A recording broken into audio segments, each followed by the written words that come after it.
বয়স্ক ভাতা মানে বার্ধক্য ভাতা, তারপরে উইডো পেনশন মানে বিধবা ভাতা, এছাড়াও প্রতিবন্ধী ভাতা সরকার বাড়ানোর সিদ্ধান্ত নিয়েছিল 1,000 টাকা থেকে 500 টাকা। প্রথমে বলা হয়েছিল 2,000 টাকা, তারপরে বাজেটে বলা হয় 500 টাকা বৃদ্ধি পাচ্ছে।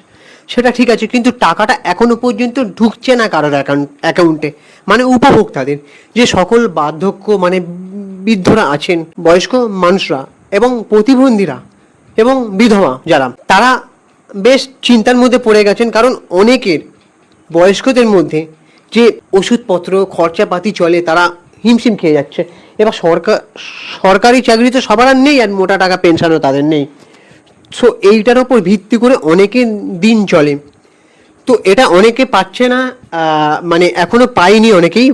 20শে জুলাই হয়ে গেল, আজকে 2026। তো এটা নিয়ে আমি কথা বলবো যে কবে টাকাটা ঢুকবে এবং সরকার কি নির্দেশিকা জারি করলেন, আদৌ কি টাকা ঢুকবে নাকি অন্য কোনো ব্যাপার আছে। নমস্কার, আমি সুপ্রিয় রয়েছি। আজকে সঠিক তথ্যের উপরে তোমাদের সাথে আমি ভিডিওটা নিয়ে চলে এলাম।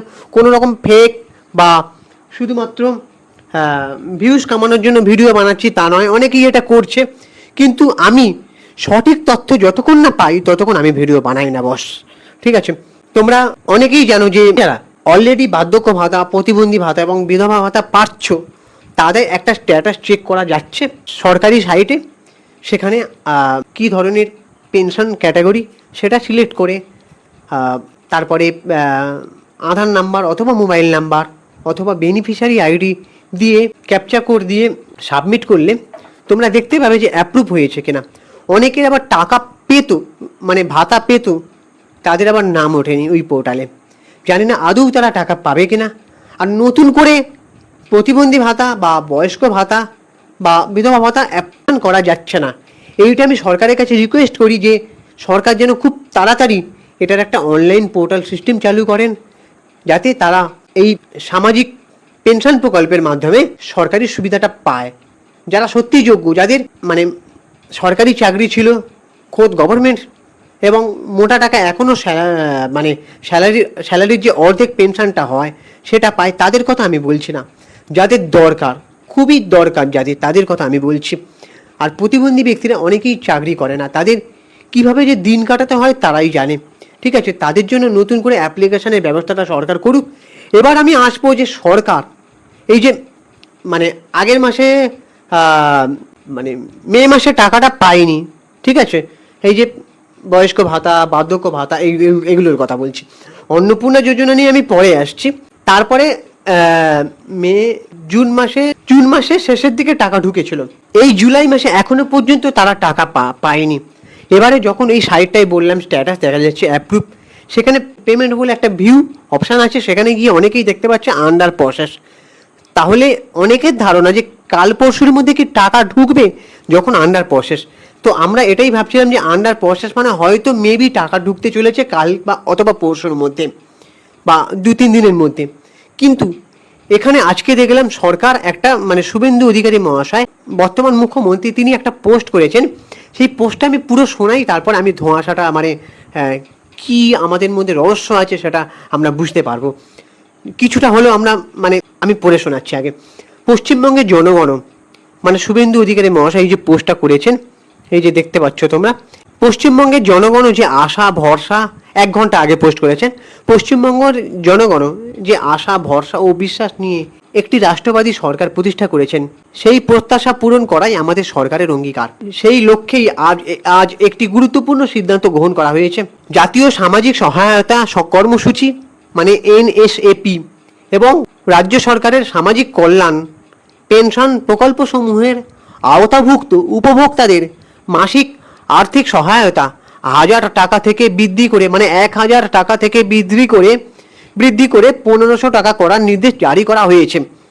এই সিদ্ধান্তের ফলে রাজ্যের প্রবীণ নাগরিক, বিধবা ও দিব্যাঙ্গজনেরা আরও শক্তিশালী সামাজিক সুরক্ষার আওতায় আসবেন এবং তাদের জীবনযাত্রা আরও স্বস্তিদায়ক হবে। আগামী আগস্ট 2026 মাস থেকে এই সিদ্ধান্ত কার্যকর হবে এবং 1 সেপ্টেম্বর থেকে সম্পূর্ণ স্বচ্ছতার সঙ্গে ডাইরেক্ট বেনিফিট ট্রান্সফার মানে ডিবিটির মাধ্যমে উপভোক্তাদের ব্যাংক অ্যাকাউন্টে বর্ধিত মাসিক পেনশনের অর্থ সরাসরি পৌঁছে দেওয়া হবে। জনগণের কল্যাণ, সামাজিক নিরাপত্তা নিশ্চিত করা এবং রাজ্যের মানুষের জীবনযাত্রার মনোন্নয়ন, এই লক্ষ্যেই আমাদের সরকারের নিরলস প্রচেষ্টা অব্যাহত থাকবে। এখানে একটা লাইন পড়ে আমার মনে বেশ খটকা লাগলো, সেটা হচ্ছে আগামী আগস্ট 2026 সাল থেকে এই সিদ্ধান্ত কার্যকর হবে এবং 1 সেপ্টেম্বর থেকে সম্পূর্ণ স্বচ্ছতার সঙ্গে ডাইরেক্ট বেনিফিট ট্রান্সফারের মাধ্যমে উপভোক্তাদের ব্যাংক অ্যাকাউন্টে বর্ধিত মাসিক পেনশনের অর্থ সরাসরি পৌঁছে দেওয়া হবে। তার মানে কি, ওই যে স্ট্যাটাসে দেখা যাচ্ছে যে আন্ডার পেমেন্ট প্রসেস, তাহলে কি তাদের টাকা ঢুকবে না সেই 1 সেপ্টেম্বর থেকে? মানে জুলাই নয়, আগস্ট নয়, 1 সেপ্টেম্বর। তাহলে কি জুলাই আর আগস্ট মাস বাদ, আর ওদিকে মে মাসে যেহেতু ভোটের নির্বাচন চলছিল, সেটা আমি জানি না, তবে প্রাপ্য টাকা সবাইকেই ফিরিয়ে দেওয়াটা উচিত, সেগুলো যোগ করে যত টাকা হয়। তো এই যে দেখুন, হয়তো আপনাদের কার্যকর করতে একটা প্রসেস আছে, সেটা আমরা হয়তো বুঝবো না, আমাদের ছোট মাথায় বড় জিনিস ঢুকবে না, আমরা ক্ষুদ্র সামান্য মাঝারি মানুষ প্রথমেই ধরে নিচ্ছি নিজেদেরকে। তবে প্রসেস কার্যকর হতে সময় লাগে এত কিছু না, তারা বুঝবে না যাদের এইটার ওপর ভিত্তি করে জীবন ধারণে নির্ভর করছে। মানে ধরুন কিছু প্রতিবন্ধী মানুষদের চাকরি নেই, বেশিরভাগটাই বয়স্ক মানুষ, যারা কোনো সরকারি চাকরিও করতো না, যাদের ইনকাম নেই বলতে গেলে, তাদের অসুস্থ, তার যে ট্রিটমেন্টের যে ওষুধপত্রের যে খরচপাতি না, চালাতে গেলে হিমশিম খেয়ে যেতে হয়, লোকের কাছে হাত পাততে হয়, অনেকে সন্তানদের কাছেও হাত পাততে পারে না। তো তারা এই 2 মাস চালাবে কি করে, এই প্রশ্নটা কিন্তু থেকে যায়। এবার অন্নপূর্ণা যোজনা নিয়ে আসি। দেখুন, অন্নপূর্ণা যোজনা, এটা কি মাস? জুলাই মাস। জুলাই মাসে অনেকে টাকা পেয়েছেন, আবার অনেকে পাননি। বেশিরভাগটাই দেখছি কমেন্টে বলছে আমি পাইনি, আমাদের আন্ডার ইনকোয়ারি হয়ে রয়েছে, আমাদের আন্ডার প্রসেস, পেমেন্ট ফেলার, হ্যাঁ না তারা। অনেকে পেয়েছেন, সত্যি খুব উপকৃত, আবার যারা আগের মাসে পেয়েছিল তারা পায়নি। এবারে এই যে আগস্ট মাস, যাদের আন্ডার ইনকোয়ারি, তাদের কবে ইনকোয়ারি হবে তাও জানা যাচ্ছে না। এবার তারা এইবারে কি টাকা পাবে, বা আগের মাসে যারা মানে জুলাই মাস চলছে, জুন মাসে যারা পেয়েছিল তারা জুলাই মাসে পায়নি, মানে সব মিলিয়ে আগস্ট মাসে কি সবাই টাকা পাবে সেটা বুঝতে পারছি না। তবে অন্নপূর্ণা যোজনা নিয়ে একটা রিকোয়েস্ট করতে পারি সরকারকে। সরকার বলেছিলেন যে যতদিন না অন্নপূর্ণা যোজনা মানুষ পাচ্ছেন, ততদিন লক্ষ্মীর ভাণ্ডারের যে 1500 টাকা সেটা নাকি জারি থাকবে, কিন্তু সেটাও পাচ্ছে না তারা। এই যে আমি সরকারের কাছে একটা রিকোয়েস্ট করছি যে প্লিজ শুভেন্দুবাবু বা মানে কেন্দ্রীয় সরকারের কাছে, পুরো বিজেপি সরকারের কাছে আমি হাত জোর করে রিকোয়েস্ট করছি, সাধারণ মানুষদের দাবি তোলে যে বয়স্ক মানুষরা যারা, তারা যেন এই সামান্য কিছু টাকা, 1500 টাকা, সেটা যেন পায়। আর প্লিজ 1 সেপ্টেম্বরটা হলে তাদের খুব প্রবলেম হয়ে যাবে, যদি এই মাসের টাকাটাও পেয়ে যায়, বা মানে প্রতি মাসেই যেন পায়।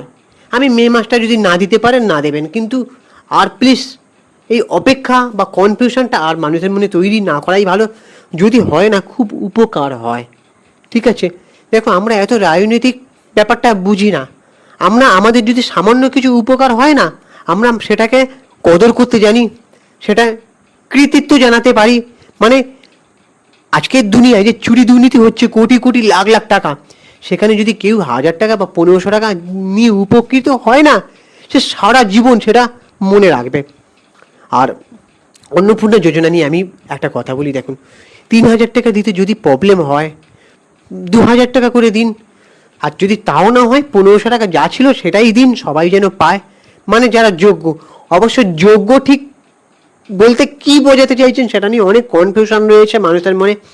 তো আমি একটাই কথা বলবো, যাদের আর কি দরকার, যারা সরকারি চাকরি করে না, যেসব গৃহবধূরা, যাদের ওটার ওপর চলে, মানে স্বামীকে অনেকটা সময় ওই টাকা থেকেই সংসার চালিয়ে হেল্প করেন, আবার কেউ কেউ সহিখানি থেকে সামান্য টাকা নিয়ে সন্তানাদিদের খরচপাতি পড়াশোনা চালায়।